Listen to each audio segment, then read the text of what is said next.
అదే సమయంలో ఎక్కడో తుంగభద్ర డ్యాంలో మనకు కూడా సంబంధం ఉంది. తుంగభద్ర డ్యాంలో గేటు కొట్టుకోకపోతే కర్ణాటక గవర్నమెంట్ వదిలేశారు.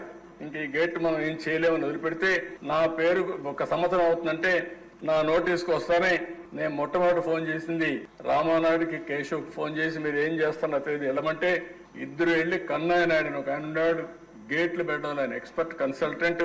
ఆయన మాట్లాడితే ఆయన కూడా పాపం కంటేదో ఆపరేషన్ చేసుకుని నేను రాలేనంటే నా పేరు చెప్పంగానే నేరుగా సరే సార్ చెప్పాడు కంటి ఆపరేషన్ పనులు అద్దాలు పెట్టుకొని వస్తారని నేరుగా పోయి అసాధ్యమైన పనిని సాధ్యం చేసి గేట్లు పెట్టి ఫుల్ రిజర్వాయర్ నింపారు దేశ. ఈరోజు అక్కడ కూడా తలుచుకున్నప్పుడు చాలా సంతోషం అనిపించింది.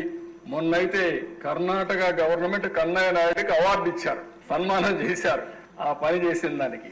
ఇవన్నీ చరిత్రల దిశ. అలాంటి